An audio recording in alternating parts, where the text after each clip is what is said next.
All right, so welcome to the next video. So in this video, we're going to be looking at how to evaluate the probability that x is less than or equal to 60 if x follows a binomial distribution that has the number of trials n120 and the probability of success 0.45.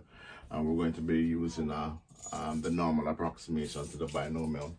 So in order to apply it, we need to make sure that there is a less than or equal to or greater than or equal to symbol in the inequality involving the binomial random variable, and that is the case. So now we can go to step 2, which is to find the upper bound, since it's a less than or equal to symbol that is implied, and we transition from x to y.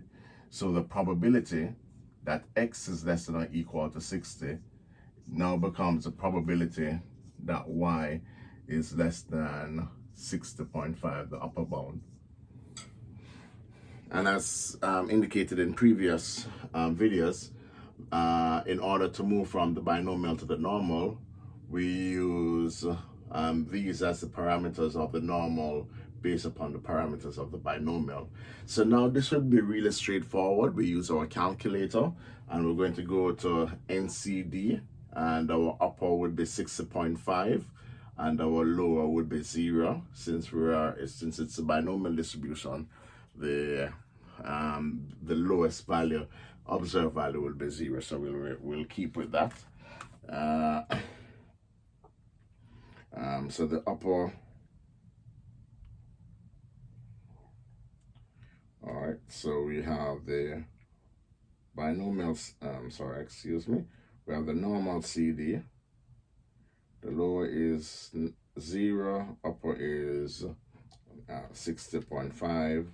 Sigma is the square root of 29.7, which is 5.4497, and mu is 54.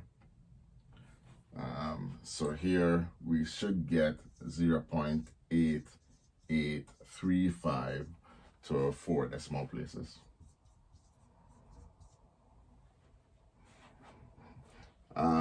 So we can always compare that to the true value.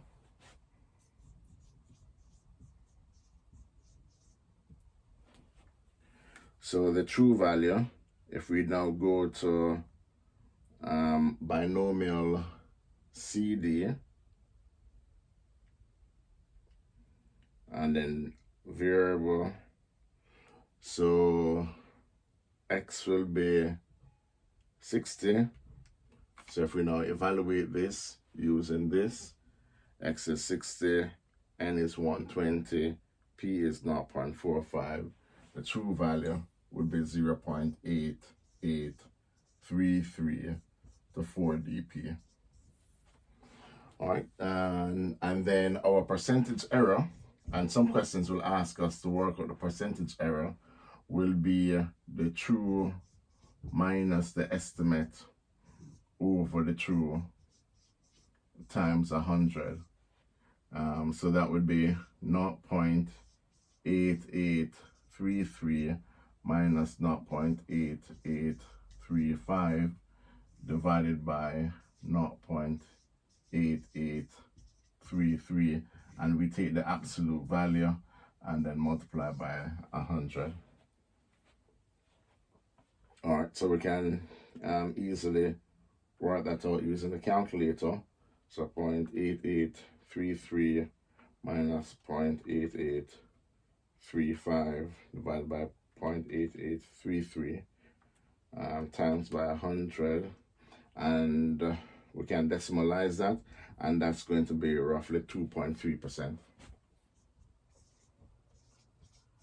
So we have a fairly close approximation, and notice here we see that because n is large and p is close to 0.5. So hopefully here we get a good sense of what is required for these type of questions in terms of using the normal distribution to overlay the binomial. So we're going to do one more example, and this is where we have a